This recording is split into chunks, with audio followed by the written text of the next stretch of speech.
you've stumbled into a podcast. It's Binge-Watchers Podcast with yours truly, Johnny Spoiler.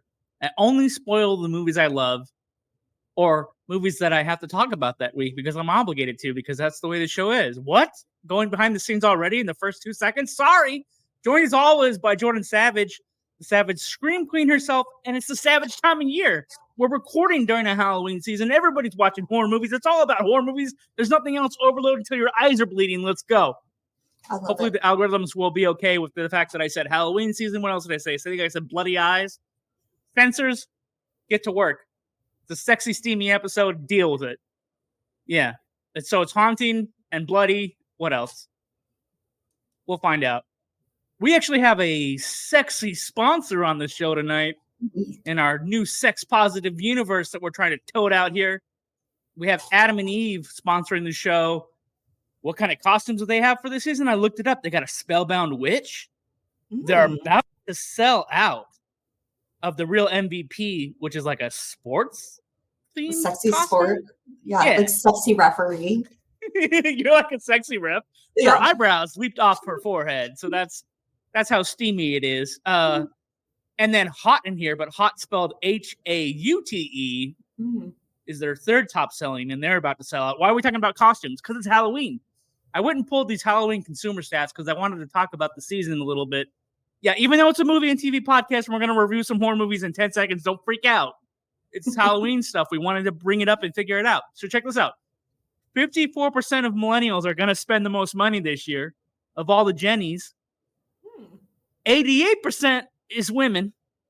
That makes sense. So they're sense. spending more than the dudes in our gen. But we're leading the pack this year. We're the only ones really going crazy for Halloween. Here's the candies. If you want to know the top candy, the Hershey's assorted bag, I guess that would be the candy bars, is number 1. Number 2 is Nerds. That's a classic. Number 3 is your Butterfingers and your candy assorted Crunch bars, which also, isn't that also a Hershey product? Or maybe is that a different company? I don't know. Now, all the green-related candies, the ones that get dyed only during this time of the year, like M&M's, Kit Kats, like the ones that just go green for the Halloween, or Frankenstein's monster-esque, right? Have you seen the Reese's Peanut Butter Cup that's like, just like green? Interesting. I could imagine like a Kit Kat being that way. Yeah, but I don't know. I feel like I've seen green candy. Yeah, they're coming in like number 4. And then number 5, rounding out the bout, is Skittles, or like your sugary candies, like your Starbursts. They're number 5 this year. What's funny about the Skittles is they're like getting like banned in California or something. I saw something like that. Like they have to change their formula to sell them in California like in 2 years. So everybody, if you're dropping all your Halloween money this year, go and stock up on the Skits and then sell them on your own eBay stores. They kind of lost me though. When they switched the green flavor from lime to green apple, I was like, I don't know if it's the same. The Skittles? Yeah. In the Taste the Rainbows? In the Skittles pack. Not tasting the same rainbow anymore, I guess. Not the same rainbow. Can you guess what the number 1 costume is? For this year? Yeah. It's Barbie. It has to be Barbie. Nailed it. But specifically, it's Cowboy Barbie and Ken. Oh, that makes so much sense. Number 1 grown-up costume or whatever. Oh, yeah. Costumes. We don't care about you kids. You're not the ones spending the cash. We're spending the cash. We're getting all the Reese's. We're eating all the candy this year. Kids, trick or treat on your own. They're going to be knocking on doors. People are going to be watching freaking scary movies and eating candy. Like, I can see that. The kids knocking on the door and they see you in the window. Yeah, I'm screaming all the horror movies, eating all the candy, kids. Get out of here. Get my candy. Because I'm a grown-up. I don't have to trick or treat anymore. I can trick or treat on my own and buy my own candy. It's pretty cool that way. Yeah. Like a few years ago, I discovered just go to the store, get your own candy. If you're a kid, actually, you can be ingenious and sell candy to the other kids. That's the way to really maximize your Halloween potential. Barter. If you're an entrepreneur, you just get out there, sell the candy. Okay, that's the real trick. And then if there's a treat involved if you on the other end of that exchange, if you're willing to pay for the candy. That's a good time to play a song because people are like, what are you talking about?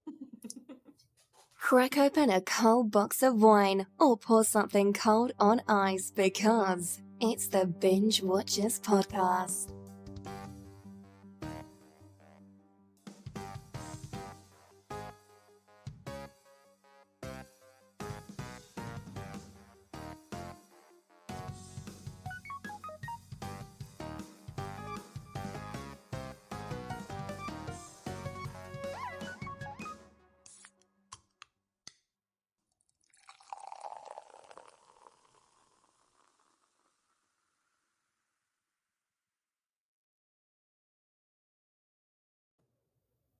There's this movie called Young Guns. Young Guns has nothing to do with Halloween. Whatever. It's turning 35. I love this movie. It's like MTV Generations version of a Western. It has all like the 80s Brat Pack stars that are all shooting each other. It's like a Band of Brothers type Western, you know? Like all these misfits raised by like a Irish immigrant or whatever, or English immigrant gets pushed off their farm. They kill the guy. And then all the kids are like, let's go. And it's like Charlie Sheen, his brother Emilio Estevez. Who else is in it? Lou Diamond Phillips, Kiefer Sutherland, couple. I don't know if Dermot Mulroney's in the first one or the second one, but anyway, it's a top crop of like the 80s teen stars, but they're slinging guns like gunslingers. It's a good movie. I'm not going to say I'm as old as the movie or which one's younger. I'm not going to identify. This month's top 10, you'll love this. Good old Casper from the 90s is on Netflix top 10 this month. You'd think it'd be like some really crazy slasher movie, but no, it's Casper. It's Casper the Friendly Ghost. However, it's funny that also Identity Thief, which is a funny movie with Melissa McCarthy and Jason Bateman, that made the top 10. And then probably a lesser known freaking movie with Tom Cruise. It's called American Made. He plays one of the pilots that flew like Iran-Contra, you know, like all the drug deals going on in like the 80s and 90s, and they had like this whole conspiracy about whether the government was supplying the drugs or paying for the drugs while they're fighting Colombia or something. What's that drug lord's name? Super famous, notorious. Pablo Escobar. Escobar, yeah. So this is like one of the American pilots that flew these renegade planes or whatever with these drug loads, and like it's a super interesting dude because like at one point like he's supposed to go in front of a grand jury, but then like yeah, it was true. Like the government supplied his planes. You know what I mean? So like he gets off the hook for that, but then like the cartel finds out or whatever, they come after him. But anyway, American Made. It's a kind of an interesting movie where he plays this pilot. And then Mastermind, the cartoon villain movie with Will Ferrell. And his Brad Pitt is the other guy, I think, right? Brad Pitt voices the Superman guy in that, I think. Interesting. I think it's him. Do you know this? Like it's a he's got like the big head. Yeah. Mastermind looks like an alien. He has a giant brain, and he's just like he's like an anti-hero. He becomes an anti-hero. And then anyway, it's a nice cartoon. Anyway, it's just really funny that really soft things came up on the top 10. With the exception, of course, for the very cuddly crime story American Made that we made. Right. Yeah. South Park is going to do like some kind of multiverse jokes, which is kind of tying into like all the content out there right now is talking about like alternate dimensions, mostly superhero movies. So it's funny if they're going to parody that. I don't know if you've seen it. Like there's like a whole crew from South Park, but they're all girls. It's like if they were teen girls, like in another universe or something. Sounds amazing. Yeah. So that'll drop soon on like Paramount Plus or whatever. It's one of their Paramount Plus deals. Oh, a real bummer is one of my favorite horror movie directors. I didn't believe it because like it was just like a post. Like the new phenomenon, I don't know if you've seen this, like there's a bunch of fake obituaries for celebrities on YouTube and Instagram now. Like they just pop up, but the people aren't really dead. Interesting. Right? Like they did one for Sylvester Stallone, for freaking Mel Gibson, like a bunch of people, and it'll be like a fake memorial video, but then you go and you Google it, the people are alive or whatever, right? Right. So at first when somebody posted this, like a horror movie fan type Instagram account posted this, I was like, I don't know if that's true. But apparently, no. Anthony Hickox, which is he's like a B-movie director. He did a lot of TV recently. He's only in his 60s. I didn't know he was out of the country because he's originally from England, right? But I guess he was in Romania or something, or Eastern Europe or something. I didn't know. I thought he was still in the United States. But anyway, he made Hellraiser 3. He made a movie that I love called Waxworks and Waxworks 2, which those are the ones that he created, which are kind of like, they're interesting movies because they're kind of like anthology movies, but not. It's like in the first one, the main character goes through, like he goes into a zombie movie, a mummy movie, a vampire movie. It's basically like the things in the Waxworks like come to life, right? And so he travels into their little worlds. Ooh, that's kind of cool. Try to save his girlfriend or whatever. And then in the second one, they're going through like different points in time. Like they fight Jack the Ripper and they fight like a cult in the Middle Ages. And of course, that one's called Lost in Time, conveniently, right?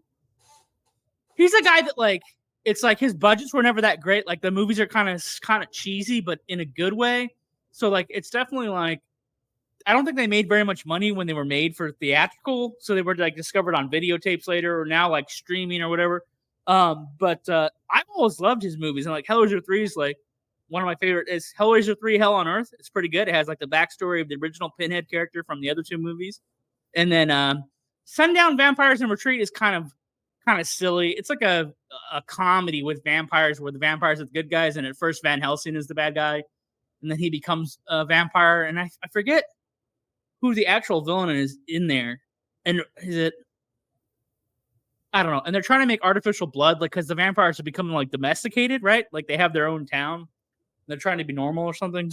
I don't know. And and it also has like a Western element, if that makes any sense. But Waxwork is my favorite of all the stuff he's done. Anyway, I would go look it up, folks. I'm not going to bring down the whole episode. Tonight's movie isn't all about like Halloween past. No, let's well, actually, I mean, tonight's movie is kind of like an older movie that disappeared and then got that came back and people have been able to discover it. So I'm gonna hand it over to I Jordan. can tell you what the movie's about. So tonight we watched The Deadly Spawn. It's about hungry space worms. They begin devouring everyone in sight until some teens try to stop them. So that's pretty much that in a nutshell. Got some savage stats for you tonight.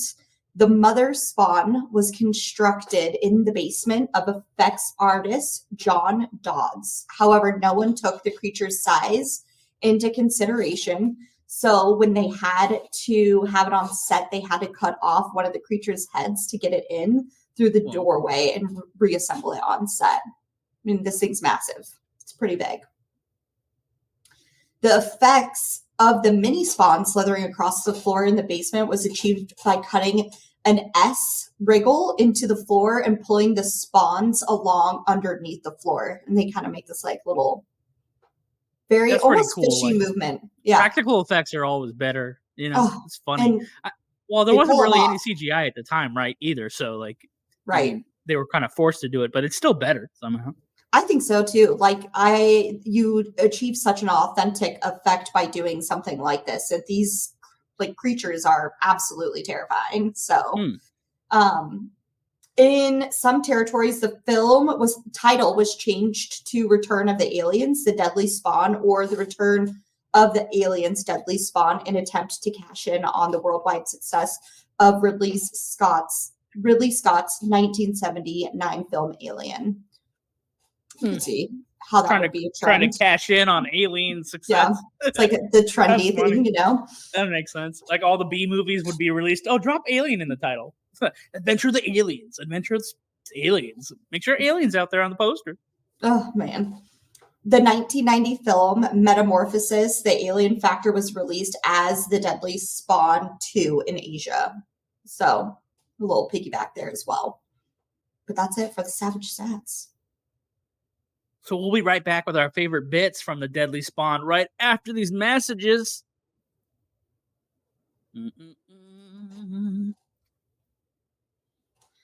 All right. So, who wants better sex? And who wants to start having better sex immediately? The best way to get started is to go to adameve.com right now. Adam and Eve is offering 50% off just about any item, plus free shipping, which includes rush processing. More than that, Adam and Eve wants to make your life easy. They offer discreet shipping, as your privacy is a free shipping and rush processing on your entire order. Doesn't matter how much you spend or what you buy, all will be packaged and sent discreetly for free and fast. So don't wait. Better sex is just a click away. That's 50% off one item, free shipping with rush processing. Bring more pleasure and satisfaction into that bedroom. Just go to adameve.com and select any one item. It could be an adventurous new toy or anything you desire. Just enter offer code BWPOD at checkout. That's BWPOD, which is BWPOD at adameve.com. This exclusive offer is specific to this podcast, so be sure to use our code BWPOD to get your discount. That's 100% free shipping, and get it fast with Rush Processing, guys. Code BWPOD. I was on the site. I checked it out. There's a little search window inside of adameve.com. I highly recommend you use there and start your search for what you're looking for. You'll have a fun time plugging in the word creature. Oh. If you're looking for items that go along with the season we're in, you won't be disappointed. Let me tell you, my shopping cart is already filled and ready to go. I'm going to get high on my own supplies, they say. Anyway, thanks for listening to our sex positive ad. Now back to the podcast already in progress. I don't mind having steamy sponsors. Let's see if this movie's any steamy at all. Favorite bits from the Deadly Spawn. Jordan Savage, what do you got for favorite bits from this alien-esque movie? Okay, my favorite bit is the old lady vegetarian luncheon. So what happens is brunch and lunch and salad making.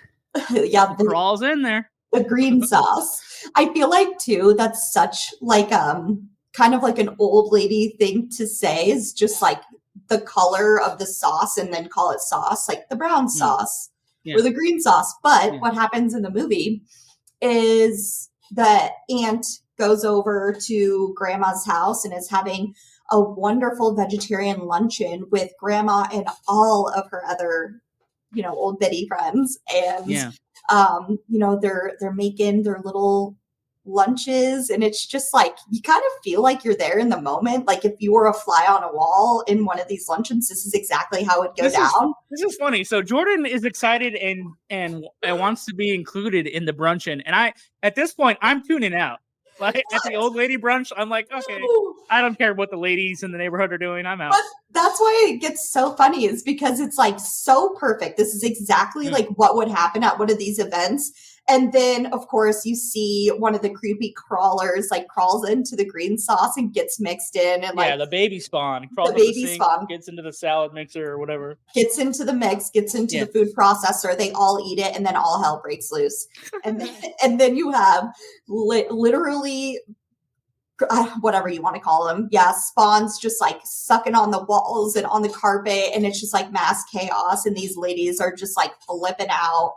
And people are getting their face chewed on. And it was just wild. Like that's exactly, I felt like they teed that up perfectly. But that was like one of my favorite bits. I thought it was kind of funny.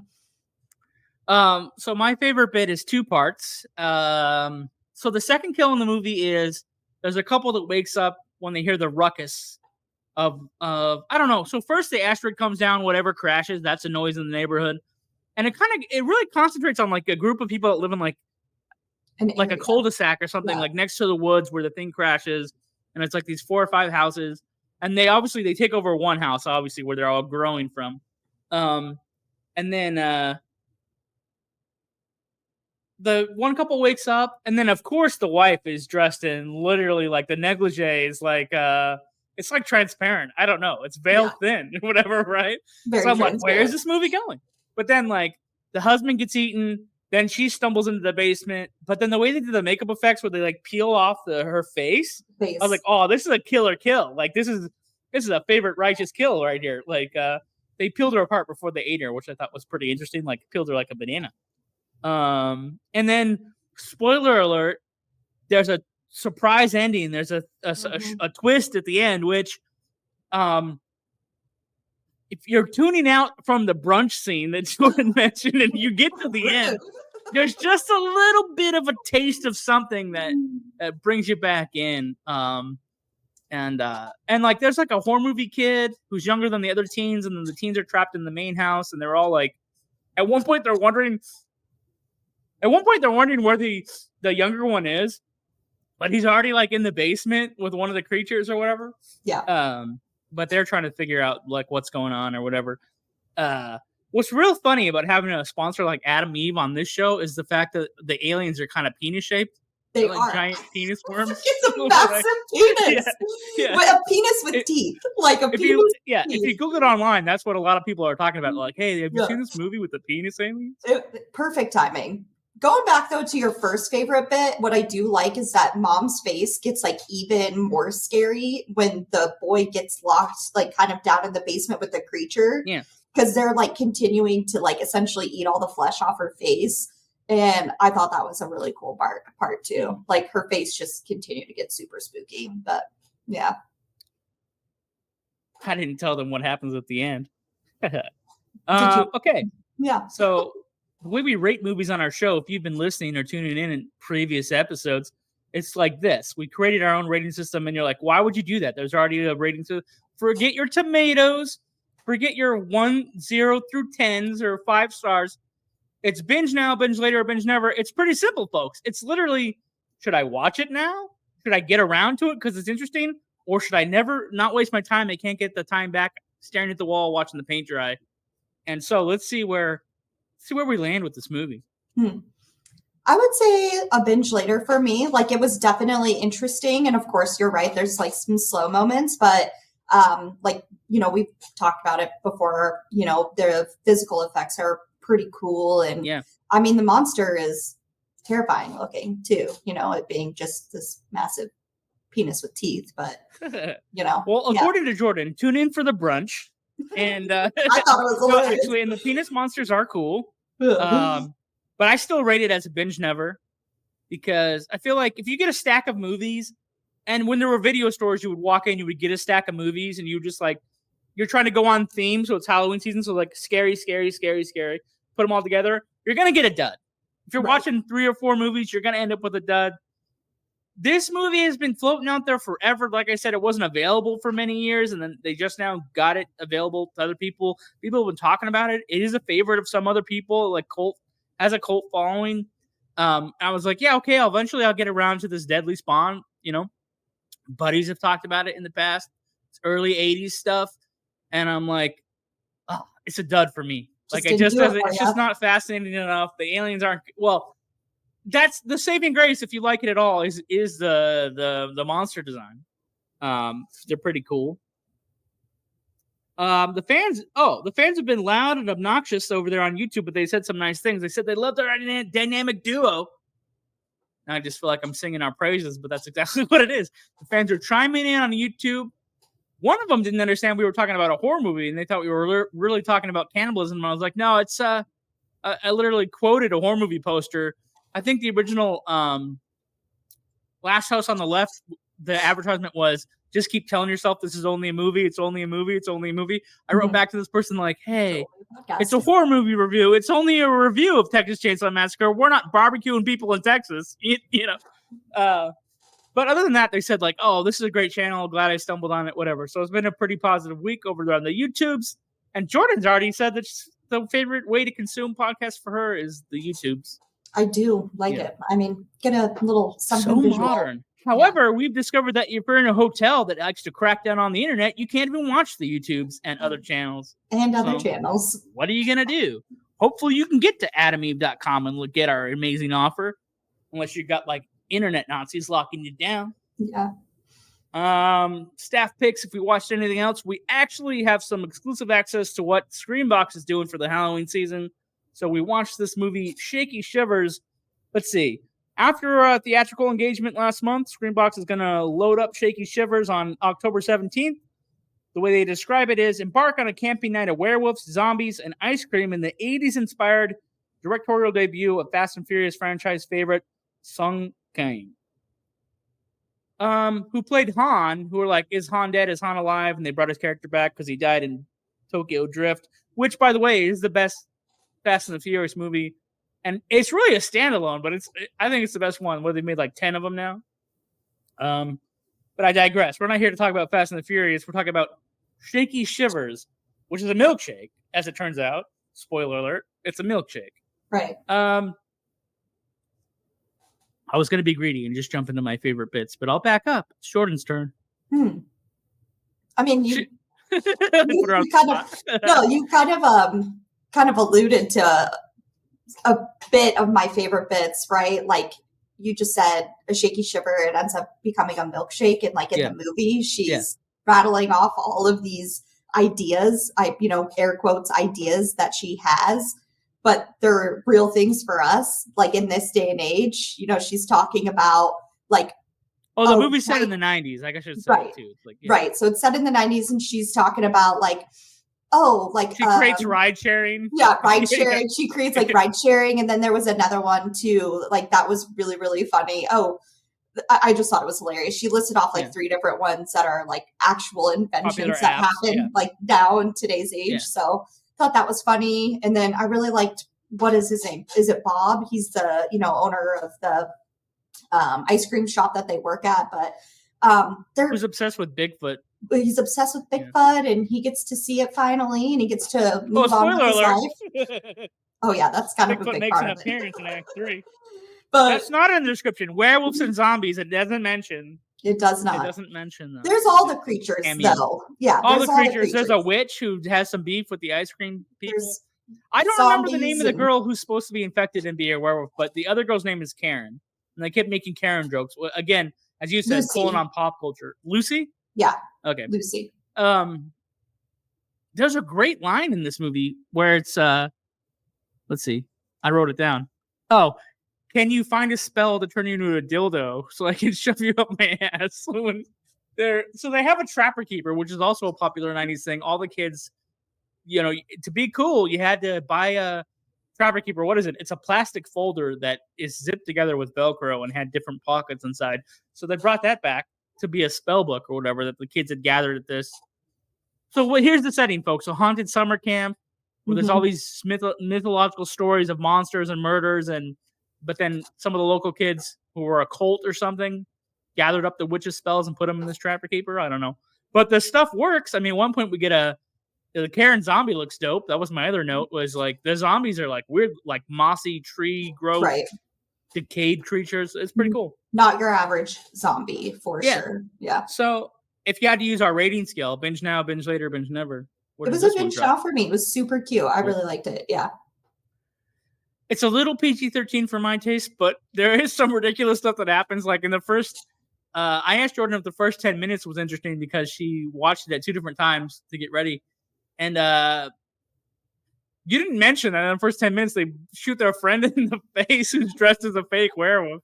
Tell me that was not like a complete U-turn. Like that's what it was. Like it's all kind of like fine and dandy, and these 2 young girls who were just chit-chatting in the car, and all of a sudden she blows her friend's it's kind of it's like a Nickelodeon or a Disney movie, with the exception of when it gets really like crazy. Yeah. And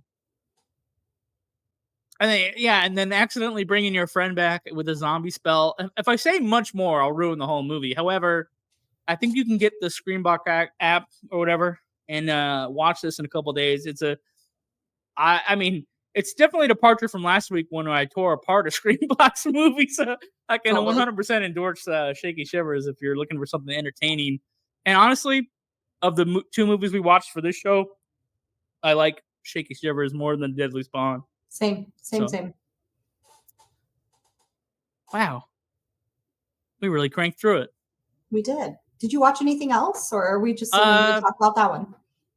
I watched a courtroom drama, which has nothing to do with Halloween. Interesting. It's the one where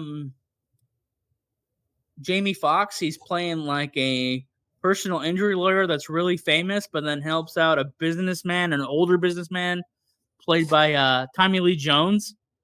And they're like in the funeral business or something, or Tommy Lee Jones's character is in the funeral business.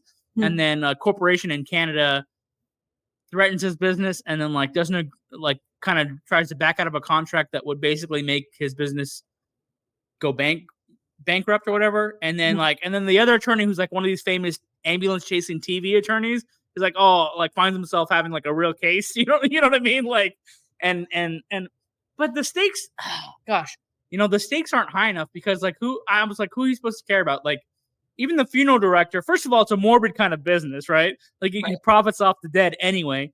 He and his wife own like 8 or 9 funeral homes, and they might lose 3 if the deal goes wrong. And I'm like, so wait a minute. So you're not like destitute or bankrupt or they've stolen your land or your home from you. You still have a business, right? Right. And then and then at one point, the guy from Canada who runs the corporation that's buying like thousands and thousands of funeral homes up in the United States to build like a monopoly of them or whatever, right? and he's the guy that skipped on the contract, and that's why they're in court. He's like asking the famous attorney, like, well, how much is your plane? Because you fly around in a plane. He's like, I know how much my plane costs, but we're not talking about how much my plane costs. We're talking about how much your boat costs. And then, like, getting the guy from Canada to admit how much his boat costs somehow wins the audience, wins the jury over to help the businessman who might lose 3 of his 9 funeral homes. You know what I mean? So I could see, like, the filmmakers probably had a really hard time, like, raising the stakes to make you think that it was worthwhile. So they definitely play up, like, the emotions of, like, well, before he was a famous attorney, he grew up this way. And before this guy had 8 funeral homes and 13 children, he lived this way. And this is what they're trying to do. And then, of course, they stack the stakes with the other attorneys on the other prosecution to make you think they're going to lose, blah, blah, right? The one good thing that maybe came out is they got a little bit of side justice, like accidental justice because of winning the case or whatever. Mhm. The Canada corporation supposedly took advantage of, like, I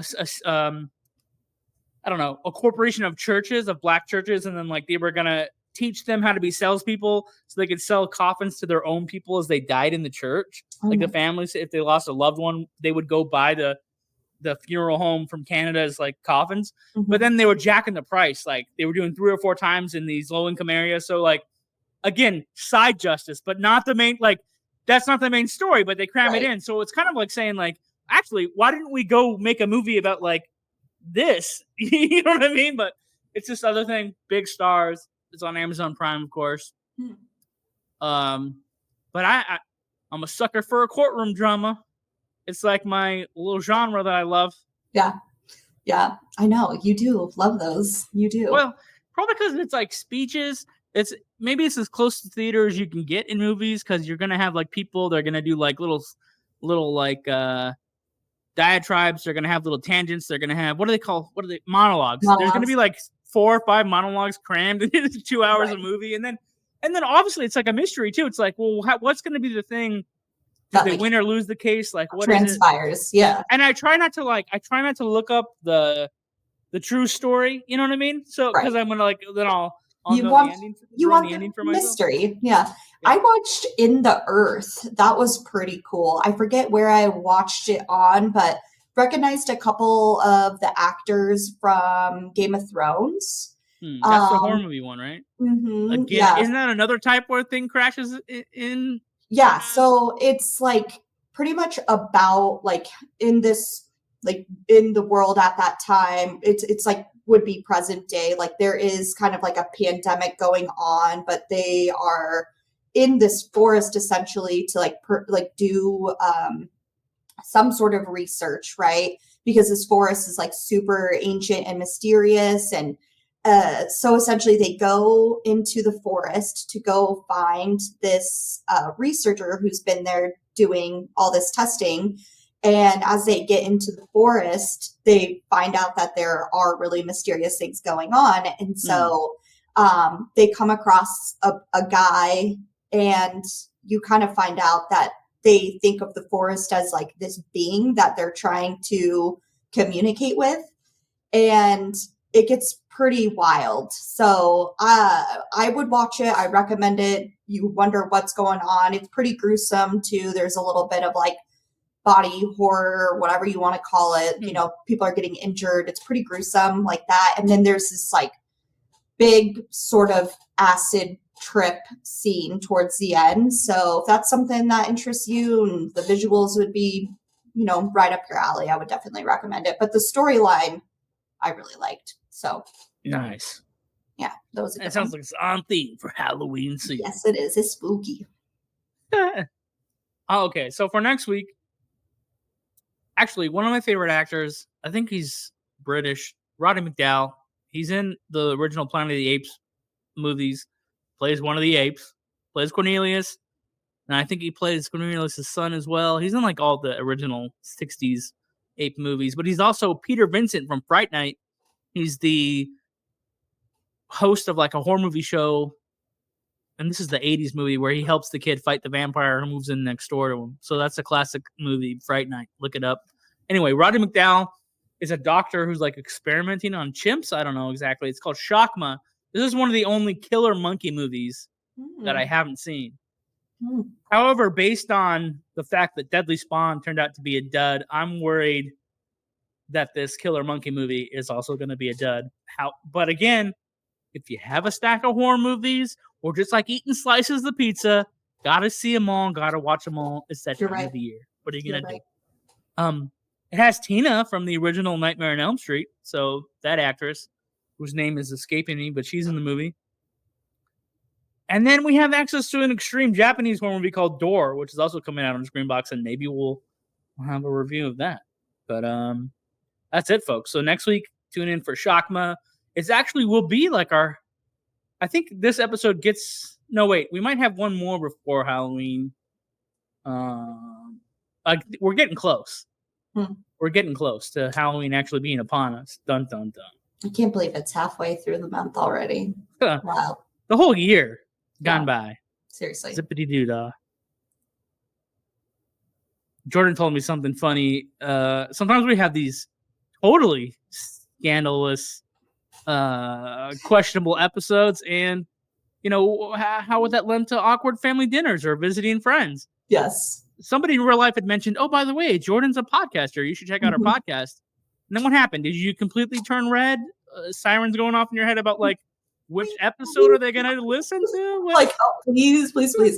That sometimes the timing's just right about some of those things, So, yeah, because it was in an episode about sexual exploitation adventures and BDSM, every fetish under the sun. Yeah. Which is exactly what you want to have brought up at a formal dinner with your friends and family. Exactly. Yeah, absolutely. You want the support. You're like, please go listen. And then you're like, oh, maybe not that episode. Leave a nice review. Yeah. Leave a nice. What do we like to do? Review. So.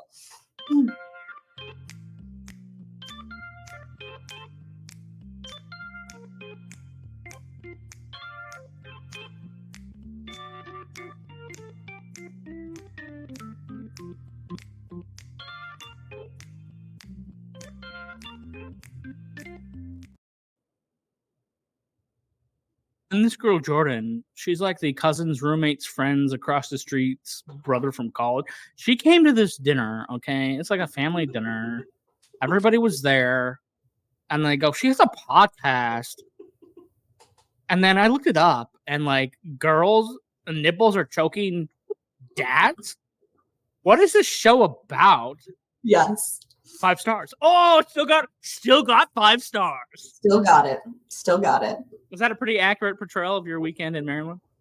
That was pretty spot on. Yeah, absolutely. Exactly. Yeah. The accent and everything. I think that's what they sound like in Maryland. Vroom, vroom. Just kidding. She wants to include a just kidding as a disclaimer, folks. Just as a disclaimer, She had to go along with the skit. You don't give up on a bit. That's what happens.